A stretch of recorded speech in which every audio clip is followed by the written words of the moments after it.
안녕하세요. 응용행동분석 이해하기 초급편 강의를 맡은 박인환 강사입니다. 행동의 원리 이해하기에 대해서 이야기 나눠볼게요. 응용행동분석의 개념부터 살펴볼게요. 지금 전국 차원에서 긍정적 행동 지원이 실행이 되고 있어요. 긍정적 행동 지원 중에 중요한 요소 중에 하나가 바로 응용행동분석이에요. 응용행동분석을 토대로 문제 행동을 이해하고 분석하고 효과성이 검증된 중재 방법을 사용하고 있어요. 선생님들께서 긍정적 행동 지원을 잘 실행하시려면 응용행동 분석을 이해하는 것이 필요해요. 응용행동 분석의 개념 중에 제가 설명드리고 싶었던 것이 이 바로 4가지 요소예요. 응용행동 분석에서는 먼저 응용, 그러니까 사회적으로 중요한 행동을 초점을 맞추고 있고요. 그 다음에 행동, 구체적으로 관찰 가능한 행동에 초점을 맞춰요. 예를 들면 우리 학생은 불같이 화를 낸다. 이렇게 얘기를 하면 다른 사람들은 이 불같이 화가 나는 이 행동이 어떤 행동인지 이해하기가 어렵겠죠. 그것 대신에 화가 났을 때 손을 무는 자해 행동을 한다. 이렇게 구체적으로 행동을 기술해야 다른 사람들도 아, 그 행동이 무슨 행동이구나 라는 것을 이해할 수 있겠죠. 그리고 분석. 응용행동 분석에서는 이렇게 구체적으로 정의한 것을 관찰하고 측정해서 이것이 왜 나타나는지를 분석해요. 그리고 체계. 응용행동 분석에서는 실험하고 과학적으로 검증된 여러 가지 행동의 원리를 기초로 개발된 중재 방법들을 사용해요. 그래서 오늘은 주로 이 행동의 원리에 대해서 선생님들께 설명을 드리고자 해요. 행동의 원리는 크게 파블로프가 얘기한 고전적 조건 형성 이론과 그리고 스키너가 얘기한 조작적 조건 형성 이론, 이 2가지 분파로 구성이 되는데 이 조작적 조건 형성 이론에는 행동을 증가시키는 원리에 대해 얘기하는 강화, 행동을 감소시키는 원리에 대해서 이야기하는 처벌, 그리고 소거, 이렇게 3가지로 이야기를 나누고 있어요. 고전적 조건 형성 이론에 대해서 이야기를 해볼게요. 고전적 조건 형성에서는 학습 과정은 자극과 반응 간의 조건 형성 과정으로 이루어진다라고 이야기를 하고 있어요. 이 구성 요소에 대해서 먼저 설명을 드리면 이 무조건 자극은 무조건 반응을 일으키는 자극을 얘기하고요. 여기서 이 중성 자극은 그 어떤 무조건 반응도 일으키지 못했던 그런 자극을 이야기를 해요. 예를 들어볼게요. 어떤 학생이 있는데 그 학생이 청각적으로 엄청 예민한 학생이에요. 이제 수업이 이제 시작하고 개학하고 나서 얼마 되지 않아서 이 사실을 몰랐던 선생님이 음악실로 이제 가서 이제 막 즐겁게 음악을 크게 틀고 그리고 이제 마이크를 사람들한테 이제 학생들한테 주면서 노래를 부르게 시켰어요. 그랬는데 이 학생이 갑자기 교실을 막 뛰어나가더니 그 음악실을 들어가지 않겠다고 막 이야기를 해요. 여기서 그 큰 소리 같은 것들은 바로 무조건 자극이고 도망 나오는 그 회피 행동을 바로 무조건 반응이라고 이야기를 할 수 있겠죠. 자, 이렇게 무조건 자극이 무조건 반응을 일으키는 이 과정 속에서 이 아까 얘기했었던 그 중성 자극들 있죠. 어떤 무조건 반응도 일으키지 못했던 그 중성 자극들이 무조건 자극하고 연합이 되면서 조건 자극이 되어버려요. 그러니까 그 음악실 안에 있었던 마이크 그리고 그 음악실 자체 이것들은 과거에 어떤 반응, 무조건 반응을 일으키지 못했었잖아요. 그랬는데 이제 학생은 음악실이나 아니면 마이크만 봐도 회피하는 그런 반응들이 나타나게 된다는 거죠. 자, 근데 아까는 이제 문제 행동에 대해서 이야기를 드렸잖아요. 근데 그 반대의 경우도 가능해요. 자, 이제 이 곰인형. 이 학생은 이 곰인형을 안거나 만지면 기분이 편안해지고 몸이 릴렉스되는 그런 반응이, 무조건 반응이 있었어요. 그래서 이 선생님이 머리를 써서 음악실을 갈 때 이 곰인형을 가지고 실컷 만지면서 이 두 자극이 연합되도록 했어요. 그랬더니 이 친구가 음악실에 가도 편안함을 느끼고 릴렉스하게 되었어요. 이제 이런 식으로 이거를 이제 역조건화라고 이야기를 하는데 이런 식으로도 충분하게 활용이 가능해요.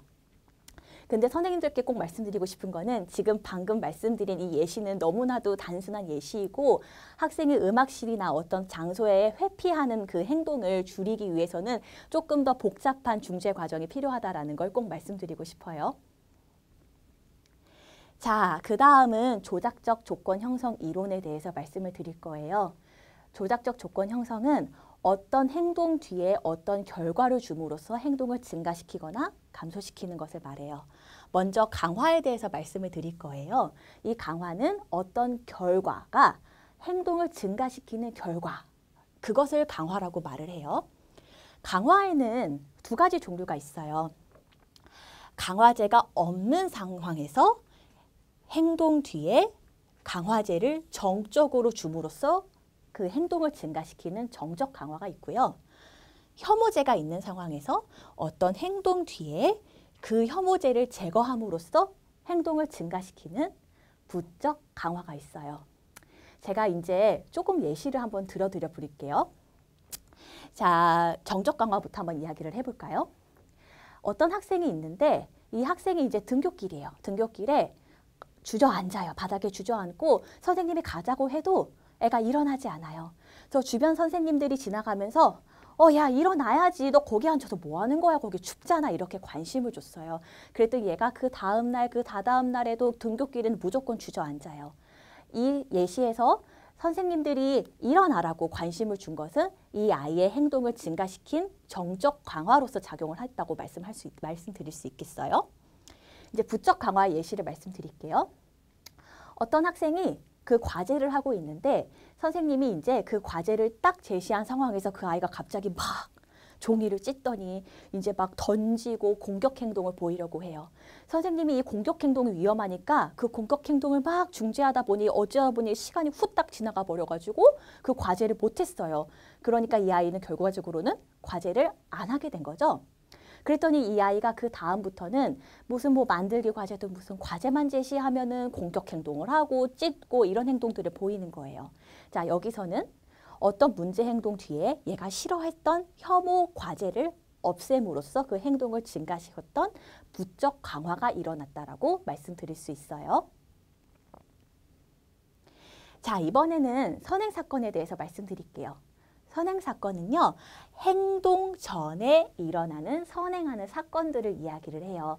이 선행 사건에는요, 변별 자극 그리고 동기 조작 두 가지가 있어요. 변별 자극부터 말씀을 드릴게요. 이 변별 자극은 무엇이냐면 어떤 행동에 대해서 어떤 강화가 일어날 것이라는 것을 나타내는 신호로서 자극하는 자극들을 말을 해요. 우리가 우리 아이들한테 이제 학습을 할 때 이 선행 자극, 변별 자극에 대해서 적절하게 반응하는 것을 굉장히 되게 많이 가르치거든요. 예를 들면 의자에는 의자에 앉아라. 바닥에 앉지 말고 의자에 앉아라. 그러니까 변별 자극이죠. 그리고 어른을 보면 인사해라. 그리고 복도에서는 뛰지 말고 걸어라. 여기서 이 의자, 어른, 복도가 바로 변별 자극이라고 말씀을 드릴 수가 있어요. 자, 그런데 이 변별 자극이 이렇게 긍정적인 행동에 대해서만 작용하면 너무 좋겠지만 문제 행동에 대해서도 작용을 해요. 제가 좀 예시를 들어드릴게요. 학교의 장면에서는 너무너무 애가 잘해요. 근데 엄마가 맨날 얘 집에서 맨날 뭐 안 하겠다고 하고 엄마 말도 잘 안 듣고 막 그래요. 이렇게 얘기를 해요. 그래서 아마도 이것은 얘가 엄마랑 있을 때 문제 행동이 강화되는 그런 경험을 통해서 이 엄마라는 존재 자체가 문제 행동을 했을 때 어떤 강화를 줄 것이라는 그 신호 자체가 돼버린 그런 케이스라고 할 수 있겠어요. 이런 경우도 있죠. 애가 교실에서 너무너무 잘해요. 선생님 말씀도 잘 듣고 그러는데 막상 딱 이 급식실만 가면 아이가 뭐 선생님 말씀도 잘 안 듣고 여러 가지 문제 행동들이 나타나요. 이건 역시 이 교실에서는 문제 행동이 강화되는 그런 과정들, 그런 경험들이 없었지만 이 급식실에서는 이 문제 행동을 했을 때 강화받는 그런 경험들이 쌓이면서 이 급식실이라는 것 자체가 문제 행동에 대해서 강화를 받겠구나 라는 그런 신호가 돼버린 케이스라고 할 수가 있겠어요. 자, 이번에는 동기조작에 대해서 말씀드릴게요. 이 동기조작이라는 건 무엇이냐면 어떤 결과의 가치를 증가시키거나 감소시킴으로써 그 행동도 증가되거나 감소되는 그러한 선행사건을 이야기를 해요. 이 동기조작 사건에도 되게 여러 가지가 있어요. 하지만 오늘은 그중에서 몇 가지만 먼저 이야기를 해볼게요. 가장 대표적인 것은 바로 컨디션이죠. 애가 배고프거나 저희만 생각해도 마찬가지죠. 저희가 막 배고프거나 저희가 막 피곤해요. 그러면 같은 일도 어때요? 더 하기 싫어지고 더 피하고 싶어지잖아요. 그럼 아이는 더 많은 문제 행동들을 보일 수 있죠. 그렇죠? 근데 선생님이나 엄마가 신경 써서 배도 조금 부르게 하고 그리고 컨디션 조절도 시키면 아이가 평소에도 조금 안 할 것 같은 그런 활동들도 잘 참여하게 되잖아요. 그래서 이런 컨디션도 중요한 동기 조작 사건이라고 볼 수 있고요. 그리고 또 과제 난이도도 너무너무 중요하죠. 어려우면 어려울수록 아이의 수준에 안 맞는 과제가 제시되었을 때 아이는 조금 더 많은 회피 행동들을 보일 수 있지만 과제 난이도가 적절하거나 아니면 조금 쉬우면 애들이 문제 행동을 조금 덜 보이게 되죠. 그러니까 이 과제를 회피하는 그 결과에 이 결과 자체의 그 가치가 떨어지는 거죠. 쉬우면. 어려우면 과제를 회피하는 결과 자체가 올라가게 되고 그래서 이것도 되게 중요한 동기조작 사건이고 그리고 강화제 노출 정도도 마찬가지예요. 선생님이 아이한테 이제 과제를 잘하고 나서 수업 끝나고 모든 친구들한테 다 마이쮸를 주기로 했어요. 근데 얘가 집에서 실컷 마이쮸를 먹고 와요. 그러면 이 마이쮸 굳이 안 받아도 집에서 많이 먹을 수 있잖아요. 그러면 이 강화제의 가치 자체가 떨어지면서 굳이 내가 참고 이 과제에 참여할 그 동기 자체가 떨어질 수 있겠죠. 하지만 엄마가 일부러라도 그 마이쮸를 주지 않으면 아이가 그것을 받고자 내 이 과제를 참고 해내리라. 이런 동기들이 더 증가할 수 있겠죠. 자, 이번엔 속어에 대해서 말씀드릴게요. 이 속어는 뭐냐면 행동을 유지시키고 있었던 이 강화제를 제거함으로써 그 행동의 감소를 가지고 오는 결과를 이야기를 해요. 자, 근데 이 속어가 아무것도 안 하는 거로 착각하시는 분들이 있어요. 예를 들면 문제 행동이 발생해도 나는 가만히 있는 거. 이거를 속어라고 보시는 분들이 있는데 절대 그렇지 않아요. 우리가 이 문제 행동을 유지시키는 결과가 무엇인지를 잘 분석해서 애가 만약에 이 문제 행동의 목적 자체가 하던 활동을 피하는 것이었다. 그럼 그 결과를 안 줘야 되잖아요. 그러니까 문제 행동이 발생해도 지속하는 것. 그런 것들이 바로 속어이고 또 아이가 원하는 물건을 받기 위해서 문제 행동을 한다면 그 아이가 문제 행동을 해도 원하는 물건을 주지 않는 것. 그것이 바로 속어이고 그리고 아이가 관심을 받기 위해서 문제 행동을 한다면 그 문제 행동에 대해서 너 그렇게 하면 안 되지! 이런 식으로 과도한 관심을 주려고 하는 것을 하지 않는 것. 이렇게 체계적으로 분석하고 그 결과를 주지 않는 것이 바로 속어라고 말씀드릴 수 있어요. 자, 근데 속어 되게 어려워요. 선생님들 생각해 보세요. 아이가 만약에 교실에서 그 선생님의 관심을 받고자 옆에 있는 친구를 이렇게 건드린다고 생각해 보세요. 되게 위험하고 어쩔 수 없이 선생님이 개입할 수밖에 없게 되잖아요. 그렇죠? 그리고 또 이런 일도 있어요. 이 속어가 일어나면요. 선생님이 이제 그 원하는 결과를 안 주면 그 문제 행동이 갑자기 폭발적으로 팍 증가하는 속어 격발이 일어났다가 문제 행동이 감소하는 이런 경향성들을 보여요. 자, 예시를 들어드리면 우리가 누구한테 전화를 했어요. 막 나 급해 죽겠어. 그래서 급해 죽겠어서 전화를 딱 했는데 전화를 안 받아요. 그럼 우리가 어떻게 하죠? 그 순간? 전화를 더 이상 안 하나요? 안 그러죠. 한 두세 번, 한 네다섯 번 정도 전화했다가 이제 안 되겠구나 하고서는 포기하고 그 전화를 더 이상 안 하잖아요. 이게 바로 속어 격발인데 이 상황에서 문제 행동을 속어하는 건 더 어렵겠죠. 그렇죠? 그래서 완전한 속어는 매우 어렵기 때문에 문제 행동에 대해서는 당연히 속어를 해야겠지만 선행사건 중재를 통해서 그러니까 그 문제 행동을 예방하는 것이 중요하고요. 그리고 이 문제 행동을 대체할 수 있는 적절한 대체 행동을 찾아서 그 행동에 대해서는 강화를 하는 이러한 절차들이 함께 가주는 것들이 필요해요. 자, 이제 마지막 행동의 원리예요. 바로 처벌.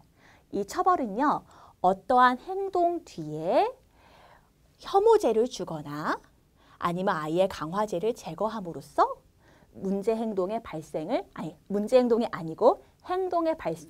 감소시키는 결과를 바로 처벌이라고 말을 해요. 제가 좀 예시를 들어드릴게요. 선생님이 아이가 이제 어떤 문제 행동을 하고 나서 반성문을 쓰게 하고 너 그렇게 하면 안 되지! 라고 이제 훈육을 했어요. 그랬더니 아이가 문제 행동을 더 이상 하지 않게 되었어요. 이거는 훈육이라든지 반성문 같은 어떤 혐오죄를 줌으로써 그 행동을 감소시켰다고 볼 수 있겠죠? 혹은 애가 문제 행동을 했어요. 선생님이 쉬는 시간에 그 장난감을 이제 주지 않고 가져가 버렸고, 그리고 아이가 토큰을 모으고 있었는데 그 토큰을 딱 뗐어요. 자, 이것은 아이가 좋아하는 어떤 강화제를 제거함으로써 문제 행동을 감소시키고자 노력했다라고 할 수 있겠죠. 이때 실제적으로 문제 행동이 감소했으면 이게 처벌로서 작용했다라고 볼 수 있어요. 자, 근데 이 처벌은요, 되게 즉각적인 효과가 있어요. 근데 즉각적인 효과가 있어서 우리가 자주 사용하게 되기 쉬운 그런 행동의 원리 중 하나이지만 굉장히 여러 가지 부적응적인 결과들을 가져올 수 있어요. 먼저 부적절한 모방. 학생들이 그 어른이 하는 그런 처벌을 본인이 배워서 그런 공격적인 행동이라든지 조금 처벌적인 그런 행동들을 할 수 있게도 되고, 그리고 처벌 과정에서 아이들은 그 감정이 부정적인 감정이 쌓이게 되죠. 이러한 부정적인 감정들은 미래의 문제 행동에 부정적인 영향을 미칠 수가 있어요. 또 학습할 기회가 감소하게 되죠. 아이가 어떤 문제 행동을 했을 때 단순히 훈육만 너 그렇게 하면 안 되지라고 하면 아이는 그 순간 그럼 난 문제 행동 대신에 어떤 바람직한 행동을 해야 돼? 이런 걸 가르치지 않기 때문에 학습할 기회가 감소하게 되고요. 또 마지막으로는 그 처벌은 풍선 효과도 있어요. 아이가 내가 그 엄청나게 무섭게 처벌하는 선생님 앞에서는 문제 행동을 안 할 수 있겠지만 처벌이 약한 다른 곳에서는 문제 행동이 폭발적으로 나오는 그런 풍선 효과들도 나타날 수 있기 때문에 처벌은 조심해서 사용을 하셔야지 돼요. 자, 여기까지 행동의 원리를 쭉 알아봤는데요. 저희가 행동의 원리를 퀴즈를 함으로써 이제 배운 내용들을 한 번씩 체크를 해보도록 할게요. 자, 첫 번째. 특정 상황에서 반사적으로 문제 행동을 나타낸다면 그 상황은 부정적인 경험과 연합되었을 가능성이 있다. 이거의 정답은 바로 네이죠. 얘하고 내가 그 어떤 상황에서 내가 뭐 얘를 뭐 나쁘게 대한 것도 아니고 얘가 무슨 부정적인 경험을 한 것 같지도 않은데 얘가 반사적으로 문제 행동을 하면 아마도 과거에는 그 상황 자체가 부정적인 경험하고 연합이 되었기 때문에 여기서 그 자극만 봐도 문제 행동을 보이는 그런 결과가 있을 수도 있어요. 그렇기 때문에 그 상황이 어떤 부정적인 자극하고 연합이 되었는지를 분석해 볼 필요가 있어요. 자, 그리고 두 번째, 문제 행동을 일으키는 자극을 일으키지 않는 자극으로 바꿀 수 있는 방법은 없다. 자, 이거의 답은 바로 아니오죠. 문제 행동을, 그러니까 어떤 중성 자극이 문제 행동을 일으키는 자극이 되었듯이 그 반대로 그 문제 행동을 일으켰던 자극하고 긍정적인 행동을 일으켰던 자극하고 연결시킴으로써 이 문제 행동으로 일으키지 않는 그런 자극으로 변화시킬 수 있다라고 말씀드렸었어요. 자, 세 번째, 긍정적인 결과는 강화, 부정적인 결과는 처벌이다. 자, 이거의 정답은 바로 아니오죠. 강화는 뭐냐면 긍정적인 결과가 무조건 긍정적인 결과라고 강화라고 볼 수 없어요. 그 어떤 결과를 줬을 때 궁극적으로 그 행동을 증가시켰다면 그때 강화라고 부를 수 있고요. 그리고 처벌도 부정적이라서 그냥 처벌이라고 부르는 게 아니고 그 결과를 줌으로써 궁극적으로 행동이 감소되었을 때 처벌이라고 볼 수 있는 거예요.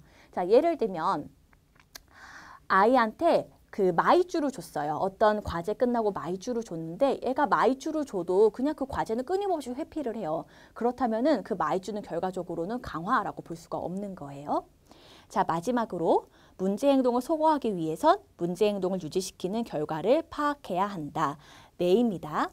아무것도 하지 않는 것이 소거가 아니라고 말씀드렸어요. 그 행동을 유지시키는 결과를 분석하고 그 결과를 체계적으로 주지 않는 것이 소거라고 말씀드렸어요.